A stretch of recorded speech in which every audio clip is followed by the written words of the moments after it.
Hey, what's going on, everybody? Gaming Showdown here, and real quick, I want to thank UncleZed for allowing me to upload on his channel. He's a really good person, great guy, great streamer, great content creator, and it's an honor to actually do this. So, real quick, I want to put a description on my channel, what you will be seeing on my channel when I do upload again. The business hectic life just sucks. Like, adulting sucks. What I'm going to be doing will be Pokemon-related stuff, Wi-Fi battles, Showdown, just random things in general, as well as some stream highlights from my Twitch channel, which it is the same name as my YouTube channel, Twitch.tv Gaming Showdown. So feel free to check that out, and feel free to check my channel, and also feel free to come to my channel and check out Zed's video, which he will be uploading onto my channel. Don't know what he will be doing, so it's going to be interesting to see. So if you want to check that out, please come to my channel. Subscribe if you like my content. If you don't like it, that's, you know, not going to hurt my feelings. But anyway, we're about to start into the battles. Well, let's get right into it. So first, since I don't know what his name is, this is some casual battles, by the way, in case you're wondering, because I am starting a series on my channel soon, which is a Road to Rank series, so I don't want to really do much in Ranked until then kind of as fresh as I possibly can. So, yeah, casual battles, that's not fun. So my opponent sends out a Whimsicott, which is a sub-C pressure Whimsy, which he starts off with a, I believe, a Cotton Guard, if I remember correctly. Yeah, I'll go check for Powerball. I'm not going to predict him because, according to Steam Preview, he hadn't have much that really want to take a Powerball outside of his Tyranitar. But he goes straight for the Cotton Guard, which is going to allow him to survive my Pyro Ball. Well, he's already pretty bulky enough as is, but just the Cotton Guard is just the icing on the cake. And I get the Lucky Burn, so let's go nullify his leftovers. So, I hate the fact that they actually have the burn. I wish it did more damage like it did in Old Generation, but oh well. It can't balance it out. So here he's going to go with the Substitute to try to basically stall out my PP for Powerball, or maybe, hopefully, I guess, predict my switch if I decide to get annoyed and switch out. But I have advantage because I resist both of his stabs, if he has any. So, breaking stuff with the Powerball, but he's basically successfully wasting PP on my Powerball and wasting HP on my Cinerations. It is Life Orbed. So he's down to red health, and the burns. We'll take him out. Those actually, Leftovers didn't really save him. He would have died. He wouldn't have done this anyway. Now he's going to get a final Legend effort, get some Leaf Seed up to hopefully. He's going to try to get some recovery off on his other Pokemon, which is smart, but it works better in a 6v6 scenario. I think if he at least the first, he wouldn't have done anything. I would have just killed her off the bat. There's nothing he could have done. So he's about to send his Pokemon, which I believe is the Road to Wash, which I think especially defensive Road to Wash. It does have a Citrus Berry, which is freakishly annoying. So I go ahead and I take a look at my team, and I don't have much for Road to Wash. I really don't. The best thing I have is a Magazone, but it, you know, can only do so much. Can't take massive hits, and I mainly switched out because I was afraid it could be Scarf, because Scarf Road to Wash is a thing, you know. So I just took all precautions and just physically switched out. Premium Marine, it is AV. I was kind of predicting that Hydro Pump coming from it, and Premium could definitely take it. So now, I go ahead and switch to the Magazone because I'm thinking, okay, now he's going to go for a Voltage or Thunderbolt. So Magazone does resist the Evil, does resist the Full Switch, so it can definitely take it. And I'm also kind of thinking if I had brought my Obstagoon, that burn would have been so nice because the Guts ability. Anyway, Magazone takes it quite nicely. Magazone is scarfed, in case you couldn't see in the Pokemon preview there. And Scarf Zone is pretty nice, but overall, it does have a hindrance, which you'll see much later on in the video, and I think one of the last battles I have on here. And there he pops Citrus Berry, which just the damage he took proves that he's especially defensive, because I should have done more to no Road and Wash, and that just outright destroys me. It's Hydro Pump, would expect. Next I believe I go to Primarine. No, I think I make a dumb play here, go to Cinderace, trying to get damage with the U-turn. Now that I know he's definitely not Scarf since he did it is Citrus Berry.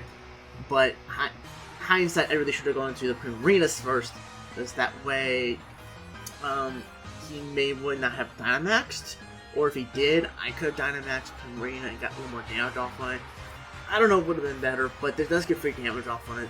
It does really show, sort of helps me show kind of spread he is in terms of his EVs. So we get the Shiny Bunny Rabbit back on the board. which I kind of want to rename my Cinderace to Pokemon because it's, the colors came around to get Bugsy. Thorble thing, and here he actually ends up dynamixing his Rotom Wash, which he should do in a second.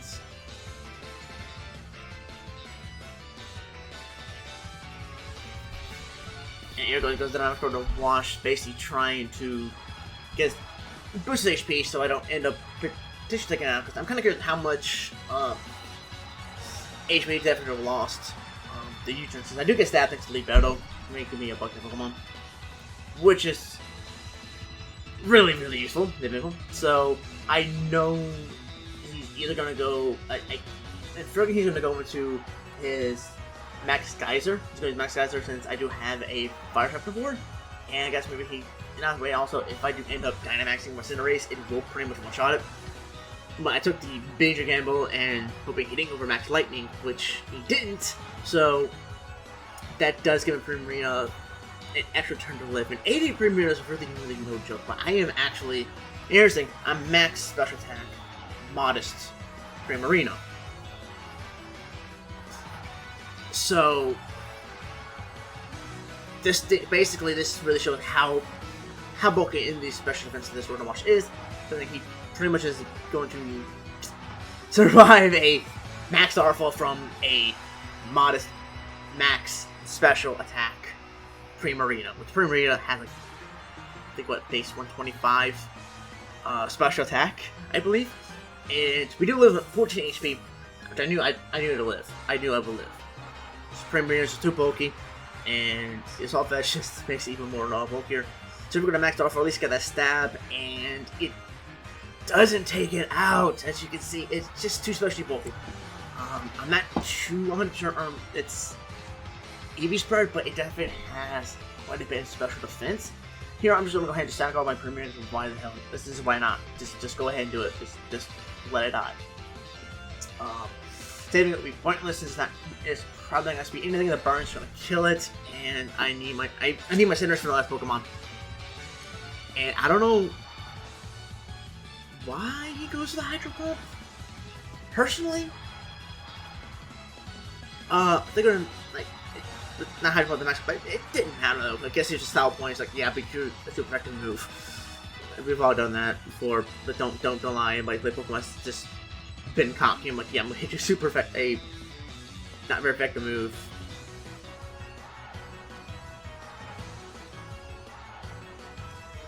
Alright, so I go for the Zit Headbutt here. Because I could have suckered, but I didn't know exactly what he was going to do. He tried to predict sucker and then go for like a Will-O-Wisp just to kind of beat that guy. But this was, of course, a risky play because he could have easily, you know, if he wanted to try to predict, he could have Will-O-Wisp me while I was not a Fire type because of Libero. But ended up taking out in his final Pokemon, I legit thought that I would have done for it because he sent a Tyranitar, which I don't have High Jump Kick. I don't. This is not my High Jump Kick, Libero Cinderace. I decided to bring this in Headbutt one just to kind of mess around with some poison types and things like Toxapex just to kind of counter them with my own Cinderace. So my best move to use against it is U-turn, which it does good damage. It does more than half, but this thing's now a weakness policy, but now he has +2 attack, special attack. And he's also going to go for a Dragon Dance. This is going to be pretty fast. I just got +1 in speed, but Cinderace has a higher speed tier than it, much higher speed tier, and I believe I am a Jolly Cinderace. So I do have speed it, hit up the turn, and pretty much finish off the Tyranitar. So I'm not sure if my Jolly nature mattered in that. I didn't recount, but I do believe it mattered. Alright, on to battle number 2 versus Spy. How do you want to say her name? She's got 69 because she's a yellowy yo. Anyway. Just a very quick match. She starts off with her Gala champion, her Toxapex. Not Toxapex, Toxtricity. I think I talked about the brain at the last battle. I think Toxapex. Anyway, we start over Obscune and we go right for the Obstruct. Obstruct is basically the protective move for Obscunes. Mainly just want to get my Flame Orb going so my Gut ability can activate. Just go for a shot, of course, I protects and my Flame Orb goes off, and now I have free Guts and free Facades and free boosts all day long, so Assuming this thing is not Scarf, I do outspeed naturally 91 base speed versus 75 base speed, and luckily not Scarf and just one-shot with Facade. Toxtricity is pretty frail, so it was gonna die regardless. That's just how frail he is. Or it is. She is.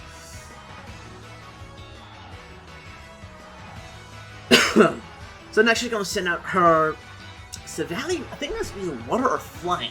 I can't quite remember. I think it's water. Savali water. It's hard to tell for me. Some of them are hard to tell. I can't help it, but I go for Facade because it'll be my strongest attack against it is Facade.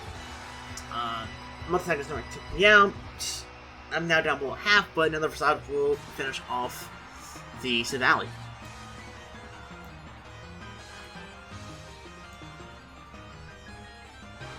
And then her last Pokemon is actually a mythical Pokemon. It is actually I'm trying to pronounce it, the Urshifu, I think is how you pronounce it. And it's the dark one, the dark fighting type one. And I was like, I don't want to switch out. Nah, okay. And hindsight, I think Facade would have done the more damage because it was 140 base power plus stat, which is times 1.5. Which I think would have done more damage in close combat. I could be wrong. Plus, to get the boost, yeah, I think Facade would have been. I don't know. I think Facade did the most damage, but it doesn't matter. I outsped because again, Obscure just outspeeds it anyway. Then on to the final battle versus Suki. This is the final battle of the video. And a couple other battles in between, and they were worth showing. One was against like a team of randomly called Pokemon, and other was legendaries like Reshiram and Zamazenta, things like that. Was like Incel would be like, nah, I'm not worth showing that. These are more interesting.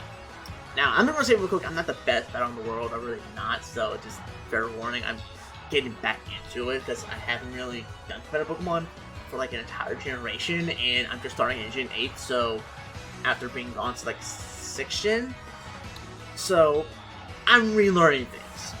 So here's the issue with the choice items, especially choice mag zone, is I have to try to make a prediction. I go for Thunderbolt thinking, okay, maybe they're gonna switch out, and I do make them. I'm not gonna lie, I do make a massive misplay here in a second. Maybe he's not gonna set up a Source Dance because why not? Disguise protects it. SD. Typically, so they set up Mimikyu, then they usually always Dynamax, and then just go for kill the entire team. That's just the goal of it. And this was my big mistake because I feel like I could have done something. Well, the battle could have gone a lot differently if I had actually not done this, but I don't Dynamax with a Thunderbolt.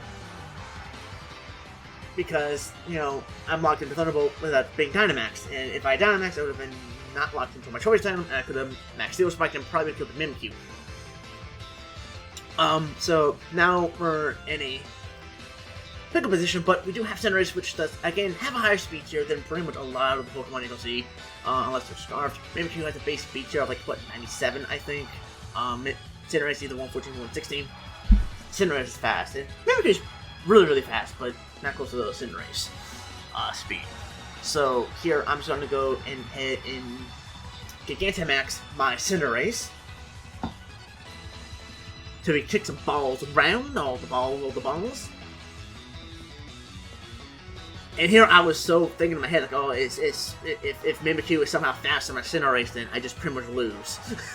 Which I do, because she'll get another turn of Dynamax, and then I would have used my Dynamax up, and her Mimikyu would have killed me easily. But outspeed, Cinderace is a freaking boss. He is a monstrosity. He is really, really powerful. Like, anybody who wants to start doing competitive Pokemon battling, like on the 3v3 battles on Pokemon Sword and Shield, you can see a lot of Cinderace. It's one of the best Pokemon around. Here, I'm going to go for a Max Mindstorm just to, I wasn't sure if there was going to be a speed tie or not, if they were adamant or jolly or whatever, but I don't know the nature of their Cinderace. I don't know the speed time, but I wanted to go ahead and go for make myself a Psychic type so that way I can at least do normal damage to her Cinderace and not, worry about, oh, it's not very effective. And also wanted to make the battlefield go weird because It's awesome to make the battlefield go weird. So now she's gonna send her last Pokemon, and this is where the video is going to be wrapping up. So the last one, the Demon Lord, which is pretty much easy. Cinerace is going to completely destroy it, and she actually just says, you know what, I'm not going to continue it, I'm just going to cancel out. But anyway, hope you guys enjoyed it. See you guys next time. I'll see you guys on my channel.